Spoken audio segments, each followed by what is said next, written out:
Hey, first of all, I want to say thanks for coming on, man. I appreciate it. I saw you on Facebook, um, and we've interacted before, and we know each other. But what really interested me, and we can talk about this later. I don't want to get into it right now, unless you want to.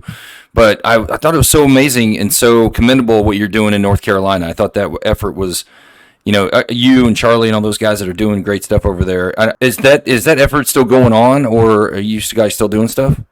Yeah, we're heavily involved. My wife's out there right now. It's really, really bad out there. It's I've never seen devastation like this before in my life. No matter where I've been in the world, it's bad. Um, they're going in the wintertime. It's getting cold, rainy, snowy. The roads are falling apart. One particular road, it's a final little community called Bent Creek. It's near Burnsville, and between Sioux and Burnsville, that place got devastated. They have a place called the Graveyard around the corner from on the river, and it's where all their houses, cars, friends, and family got washed into, and it's still there. You can see body parts sticking out and stuff. Um, it's bad, and the road getting in there is literally falling apart with the cold and thaw. It gets cold at night, moisture, and it thaws out in the day, and the dirt's just falling off. The pavement's mostly gone. It's about a 30-foot or so drop down to the river in some spots where it's just nothing there. Well, since we're talking about it, what can people do to help out with the effort in North Carolina? Like this is from Hurricane Helene. Yeah. Yeah. What can people do? Like, how can they donate or can they help out? I know Kirk's out there. Like I said, Charlie's out there doing his thing. The best thing to do right now is they have an overabundance of supplies from people donated. The best thing to do is go through organizations like Samaritan's Purse. We work with Savage Freedoms, which is a really great organization, started up by Adam Smith. Came out there to rescue his wife and daughter, and decided he couldn't leave unless they were safe, and just called up some of his buds down in the soft community, and they just started showing up. And it's a huge operation. They had about 7 or 8 helicopters available to them at the time. They still do. But organizations like that, Savage Freedoms, Samaritan's Purse, avoid FEMA, avoid the Red Cross. They're not doing shit. Actually, they're all pulling out. They're saying, everyone's safe. Everyone's good to go. They were in the bigger towns. Yeah, and the towns themselves are still hurting. But it's not like in the hollers out there. So we've just been getting generators, heaters, medicines, clothing. My wife's a nurse, and she is running around doing welfare checks. We ended up linking up with Savage Freedoms, and said that organization, we walked in there, and it was whatever you want, you get. And my wife's, we work with them a lot, and fuel, getting truckloads of fuel, generators, propane, medicines, clothing. But we have a GoFundMe set up as a GoFundMe Save Bent Creek, and that's strictly for this Bent Creek area that was hit hard. Trying to get them side by sides. They have a lot of elders up in the hollers out there, and because the roads are so bad, they have a trail cut kind of behind the mountain, but can't get cars down it. They don't have any cars to begin with. All got washed away. But their concern is Jeff and Samantha. Samantha's a nurse. They're kind of the leaders of the community now out there, and they're begging for a 4-door enclosed side by side so they can get the elders into town, which is about 25 miles, 30 miles away. And the only way to get them right now is through these back trails that they cut to the parts of the road that are still working. That's the biggest thing. But we're working on that. That's kind of what the GoFundMe's for. Try to raise, buy one of those or used one or get them donated, however we can work it. And that's what we're doing. Like, that's pretty much an update of what's going on. It's bad out there still. Yeah, people don't realize that the stuff comes on the news, and I'm just as guilty. You see it on the news, you're like, oh, that was horrible, and they cover it for a couple of days, and then we kind of move on to the next thing. Trump gets elected, and that's the new hotness, and we kind of forget about these guys in these austere areas. So I'm glad you could come on and talk about that kind of stuff and tell people that hey, they still need help out there. Yeah, I appreciate putting it out there like this because there's such a need right now. There's over, I don't know how many thousands of houses are wiped out. So there's thousands of families, maybe 10,000 families don't have any homes. They're saying the body count's like 295. They've already gone through, unofficially, from what I heard, can't speak for sure, but they've gone through 15,000 body bags supposedly. They got bodies stacked like wood in trailers, refrigerator trailers, and they're still finding parts and things like that. Said I don't know if the number's accurate. That's what I got told by someone that should be in the know, and it's bad. So if people are listening to this, donate, help out, go out, whatever it is. I mean, we got buddies that are going through the same stuff. I mean, I don't know if you know Abe. He was sending those pictures out. He had a tree fall on both vehicles, and like you said, it's in these areas that they're really hard to get to. So we're looking for like helicopter landing zones and people to drop supplies to these people that are, you can't access any other way. No, I said we went out there. I marked a few LZs here and there. Got some supplies dropped in. Had a house up on the Fairview side of Black Mountain. We just got told that there was an old couple at the top of it and they needed help. Got there, and the road up to their house was pretty much washed out. Got my Jeep up there, broke my four-wheel drive, busted my radiator. We got there, and they had a tree laying across their house, and they needed medicine, they needed prescriptions. So we managed to get their scripts written up from and airdropped to them via helicopter.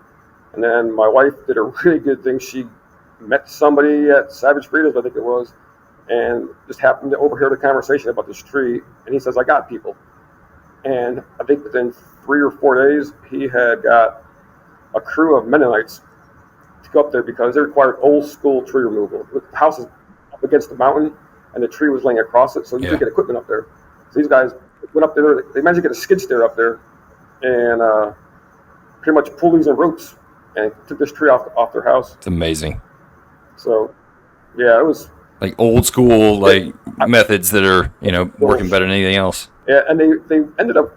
I'm not sure if it was the locals near the bottom of the mountain or the Mennonites, maybe a conjunction of all of them, but they fixed the road as they were going up there to get the tree off, basically. So we went there for a visit to check on them again, and it was the road was built. Like it was all gravel, and there were some spots that were kind of sketchy, but for the most part, these people now have access up and down the mountain. So it's so amazing. Like you don't think about that kind of stuff, but like you and the guys you're working with all have those skills and those tools to get into those austere locations like we've been doing during the GWAT for 20 years, or even before. I mean, it's not just has nothing to do with GWAT really. It's just military skills and qualifications. It really it's nice to see all that stuff pay off for like in a humanitarian effort, and people are like leaning forward too. And it's not even like, and like kind of to your point, everybody thinks FEMA's their way to go, or the government. But we have private organizations that are doing much more than those guys, and yourself included. And it's just nice to see. It's really cool to see that these guys are just putting, and it's like their own money, and nobody's looking for a paycheck, nobody's looking for any kind of reimbursement. They're just like, "What do you need?" And they come out and they do it. It's great. Yeah, it's an amazing civilian effort. The government failed. The government failed miserably. The governor of North Carolina, Roy Cooper, that guy is being voted out, but he didn't even activate the guard when the storm was coming in. They, about, I think it was 7 or 8 days after the hurricane hit, and all this devastation is going on, they had guys waiting on Title 10 orders to activate them, to put them to work. A lot of guys at the 118th ASOS, TACPs down there, they just took it upon themselves. They self-deployed with the commander's permission, and a group of about, I think it was 9 guys. They're all the AGR type guys, so they just took leave or whatever they did. I'm not sure how they all worked it out, but they were running around coordinating air rescue, all this stuff. Search and rescues, they're out there walking up and down the rivers, pulling people out, doing whatever they could do. So I ended up linking up with them as well, and they were amazing. The government itself. There's just too much bureaucracy when you say like they have the tools, they have the talent, they just don't have the meat. They don't have the leadership to kind of direct them where to go. Sometimes, it seems it gets bogged down. They're telling people, "Oh, we're giving you $750." Well, there's nowhere to send it. These people don't have access to their bank. They don't have. They have, or they're telling them, just call up FEMA or go online to this website and you can do all this stuff. And we give you all this stuff. these people don't even have homes, like let alone computers, internet. Right. Those are all everything that walks down the river. Most don't have ID, so they can't even go to FEMA because they can't prove who they are. And so it's like, well, we need something in the mail. Well, the mail got washed away along with the road. Yeah, the mailman can't get up there to deliver anything anyway. Exactly. And, it's things like that. It's frustrating. All these forms they want them to fill out instead of just walking up there and going, you know what, here, we'll worry about the paperwork later. You're obviously hungry, cold. I mean, a lot of these folks, they had on for days, weeks, what they were on wearing that day, like short sleeve T-shirts and stuff, and it was getting down to 30s and 40s at nighttime.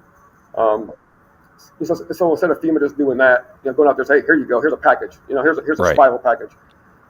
Nope, they were confiscating things. We had generators delivered to a certain spot, and FEMA, I think it was FEMA or Red Cross, one of them came by and said, these are ours now. They just took them, and they were designated to go to certain homes. So my wife had to work all over again to get more generators donated just for these homes. Things like that. I'm disappointed in the government for how they responded. So. Yeah, back to what you were saying about the guard TACPs. I mean, the guard TACPs in this country they lean forward, man. I mean, like I know I was talking to Jazz about this a while ago. He had a bunch of guard TACPs out of Tennessee or somewhere that were doing some work for him because he's a kind of an emergency response kind of a guy. And it's just amazing how those guys step up. I mean, people don't realize, like, yes, the guard TACPs are integral in like doing combat oriented stuff. They're really good in that regard. But then also they forget that they're also helping out their local communities. I mean, they really do a great job. They should be commended for that. For sure. The best thing is they know the area. They were going that outsiders like me who don't live out there wouldn't know where to go. We were getting information from them to go check on people because we're all relaying information back and forth. The 118th guys, Cole Sims, Charlie's flying around. I'm talking to him a little bit. When we talk, text messages mostly. Keith Hunt, same thing, texting him while he's flying around for doing Civil Air Patrol, looking for survivors and stuff. And we just kind of coordinated the efforts, sending lat longs so they can go find people. That's awesome.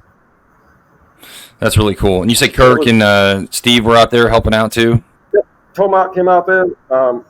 Kirk, I think he's out there right now. Okay. As a matter of fact.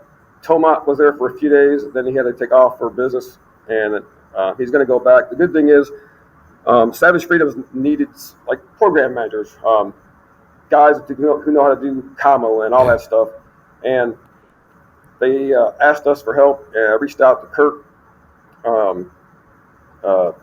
Keith Hunt, Tony Drusilla, Steve Tomat, and a few others. And these guys stepped up, and they're all going to start rotating through, filling a critical staff need that Savage Freedom just doesn't have. Managing projects, coordinating projects, coordinating workers here and there, just doing basically TACP combo stuff, but they're all volunteering to go out there on their own time to do this, and they're going to cover down, I think, about almost a month's worth of time out there. So. Well, those are the guys to do it. I mean, those guys are all squared away, all real solid folks. So it's awesome that they were able to do that. That's really cool. All right. Well, did you have anything else you wanted to add before we get back to you and then focus on you a little bit? No, like I said, just don't forget Western North Carolina. They're